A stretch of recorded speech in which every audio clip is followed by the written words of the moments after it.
नमस्कार. मधुरम चॅनलमध्ये तुमच्या सगळ्यांचं पुन्हा एकदा स्वागत. सध्या महालय चालू आहे. पूर्वजांचं पुण्यस्मरण, पिंडदान या सगळ्या गोष्टी आपण करतो आहे आणि आपली कृतज्ञता त्या पूर्वजांप्रती आपण व्यक्त करतो आहे. त्याचा हा काळ. त्या अनुषंगानेच एक विषय मनात आला की काकस्पर्श म्हणजे कावळ्याचा स्पर्श, याला काही शास्त्रीय आधार असेल का, तर असं मनात विचार आला आणि थोडंसं बोलावं असं वाटलं. ज्ञानेश्वर महाराजांनी सुद्धा आपल्या अभंगात सांगितले, पहिले तोगे काऊ कोकता आहे शकून गेम आहे, किंवा व्यंकटेश स्तोत्रामध्ये सुद्धा काकविष्ठेचे झाले पिंपळ असं म्हटलेलं आहे. म्हणजे कावळ्याचं महत्त्वसुद्धा अनन्यसाधारण आहेच. शाळेमध्ये असताना बालभारतीच्या पुस्तकामधली कविता आठवते, कावळा म्हणे मी काळा पण पांढरा शुभ्र तो बगळा दिसत असे. असा हा कावळा, याच्याविषयी थोडंसं बोलावंसं वाटलं. पिंडदानामध्ये काकबलीचा आधार काय असावा असं मनात येऊन गेलं. खूप वेळा आपण अनुकरण करत राहतो. एकानं केलं की करणे भागच आहे, यानं असेच करायला हवे असा अट्टहास, जगराटी म्हणता म्हणता अनेक परंपरा विधी आपण करत असतो. पण त्यातील खरी मनस्वी भावना काय आहे, त्या गोष्टीपर्यंत आपण नक्की पोचतो का? तसंच काहीसं या काकस्पर्शाचे कावळ्याच्या बाबतीत ते वाटले. पौराणिक संदर्भानुसार आपल्याला आख्यायिका माहिती आहेच की एकदा श्रीराम आणि सीतामाता वनवासात विश्राम करीत असताना तिथे कावळा येतो आणि तो सीतामातेला त्रास देत असतो. काही केलं तो तिचा पिच्छा सोडत नाही. तेव्हा त्रासून त्या श्रीरामांना सीतामाता उठवतात आणि कावळा त्रास देत आहे अशी तक्रार करतात.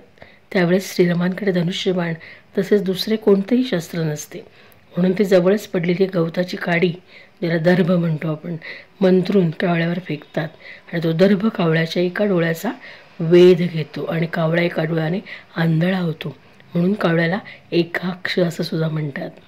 त्याच वेळेस सीतामाता त्याला शाप देतात की तू एकाक्ष असल्याने सर्वजण तुला अशुभ मानतील. तेव्हा कावळा गयावया करू लागला, उत्शाप मागू लागला.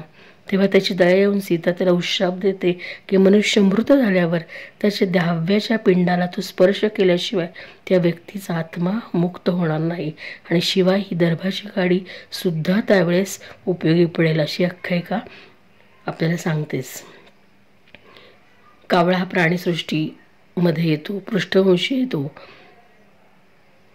म्हणजे जगात प्रत्येक झाड हे प्राणवायूचं उत्सर्जन करत असतं, पण केवळ वड आणि पिंपळ हे दोनच वृक्ष असेल की इतर झाडांपेक्षा वेगळे एकाच वेळी दुपटीनं प्राणवायू उत्सर्जन करतात आणि ऑक्सिजन देणारे वृक्ष असं आपण म्हणतो. जगात सर्व झाडांची रोपं बीज प्रक्रियेद्वारे आपण लावू शकतो, आपल्याला माहिती आहे. फक्त वड आणि पिंपळ या दोनच वृक्षांची बीजनिर्मिती होत नाही. काय कारण असेल यामागे? या दोन्ही झाडांची कोमल अंकुर स्वरूपातील फळं जेव्हा हे कावळे खातात, बघा त्यात सुद्धा कावळ्यालाच महत्त्व दिलेलं आहे, इतर कोणताही पक्षी नाही, तेव्हा त्याच्या पोटातच ही प्रक्रिया सुरू होते आणि ते जिथे विष्ठा करतात कावळे तेथेच वड आणि पिंपळ हे वृक्ष येतात. पिंडदानामध्ये कावळ्याचं महत्त्व आपण जाणतोच. त्याला पौराणिक आधारही आहे आणि त्याचा आदरच, पण धार्मिक संदर्भ सुद्धा आहेत. पूर्ण समाधानी जीवन जगून कसलीही अतृप्त इच्छा मागे न ठेवता जर व्यक्ती मेली तर तिच्या पिंडाला कावळा पटकन शिवतो. अपुरी इच्छा अगर वासना मागे ठेवून एखादी व्यक्ती मृत झाली तर कावळा शिवत नाही, ती इच्छा पुरी करण्याचं वचन दिले जाते अशी आपल्याकडे मान्यता आहे. म्हणजे प्रामाणिकपणे विचार केला तर मरणारी प्रत्येक व्यक्ती एक किंवा अनेक इच्छा मागे ठेवूनच मरते. सगळ्या इच्छा पूर्ण झाल्या तसं होणारच नाही. शेवटपर्यंत कोणी समाधानी नसतंच. म्हातारपणामध्ये आपल्याला काही गोष्टी करता येणं अशक्य वाटल्यानं ययाती आपल्या मुलाचं तारुण्य मागून घेतो. हा ययाती माणसाच्या वासनांचा प्रतिनिधी आहे असे म्हटलं जातं. मग काही वेळा कावळा पिंडाला लगेच शिवणं तर काही वेळा उशिराने शिवणं असं का घडत असेल? यामागे सुद्धा काही कारण असेल का, किंवा काही आधार असेल का? मृतात्म्यांच्या इच्छेशी काही संबंध असेल का?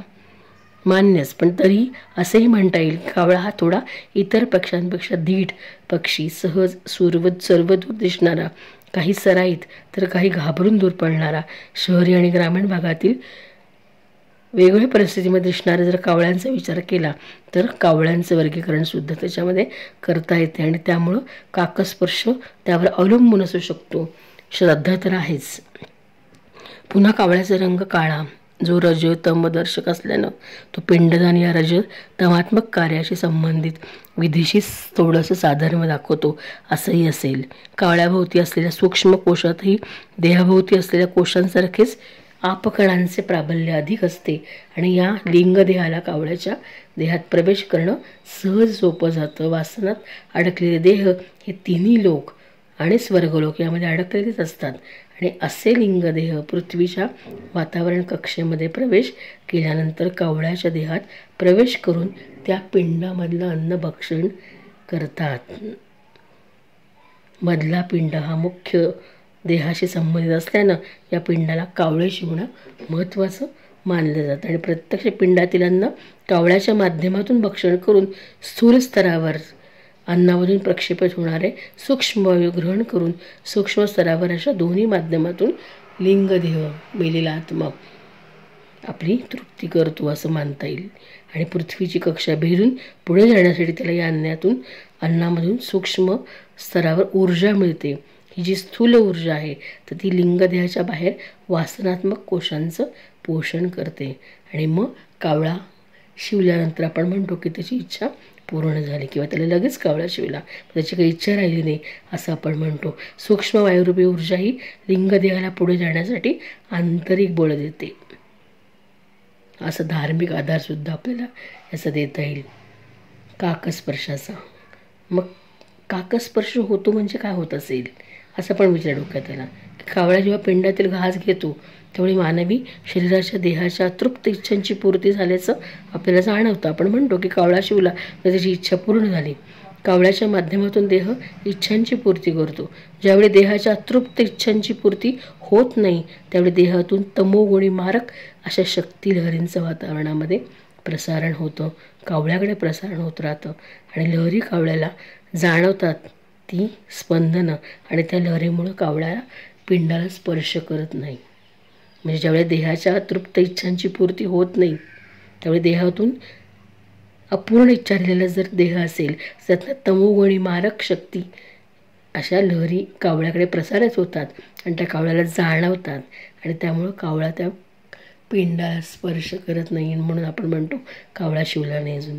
सामान्यतः व्यक्ती मायेत अधिक जास्त गुंतलेली असते आणि त्याच्यामध्ये अतृप्त इच्छांचं प्रमाणच अधिक असतं.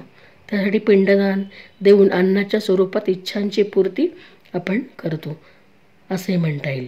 पण जर वेगळ्या भाषेमध्ये विचार केला तर काळ्या कावळ्याला आहार दिल्यानं अनिष्ट शत्रूंचा नाश होतो. कावळ्याला एकाच डोळ्यानं दिसतं.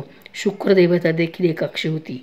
जर ॲस्ट्रॉलॉजीच्या भाषेमध्ये सांगायचं झालं तर शुक्रासारखेच शनिदेव आणि त्यांची एकच दृष्टी होती. म्हणून शनीला प्रसन्न करायचं असेल तर कावळ्याला भोजन द्यावं असाही वेगळा आधार आपल्याला शास्त्र इथे घेता येईल, ज्योतिषी आधार. तर असं काकस्पर्श याच्यामागचा शास्त्रीय आधार काय असेल, का कावळ्या पिंडाला शिवणं गरजेचं आहे, त्याच्यामागे असणारे कोणते आधार आहेत, धार्मिक, पौराणिक किंवा शास्त्रीय, अगदी ज्योतिषीय कोणते आधार आहेत, या सगळ्यांचा आपण विचार केला तर त्या देहाची लिंगदेहाची तृप्ती होणं आणि कावळा हा सहज या लहरींचं प्रसारण स्वतःकडे करत असल्यामुळं त्या अन्नामधील शक्ती नकळतपणे त्या लिंगदेहापर्यंत जाते आणि त्याची इच्छा पूर्ण झाली असा आपला समज होतो. आणि म्हणून काकस्पर्श पिंडदानामध्ये अतिशय महत्त्वाचं आहे. तर महालय सध्या चालू आहे आणि या अनुषंगानं थोडंसं कावळा आपण म्हणतो, काळा कावळा, पण या काळ्या कावळ्याला मिळालेला हा जो उशाप आहे जो सीतामातेने दिला होता तर त्याचा उपयोग आपण आपल्यासाठी सुद्धा कसा ऊर्जितावस्था, पितृदोष आपण शब्द वापरतो तर तो वेगळा विषय पुन्हा त्याच्यावरती बोलायचं झालं तर या सगळ्या ऋणातून मुक्त करण्यासाठी आपल्याला शेवटी कावळा मदत करतो असंही म्हणता येईल.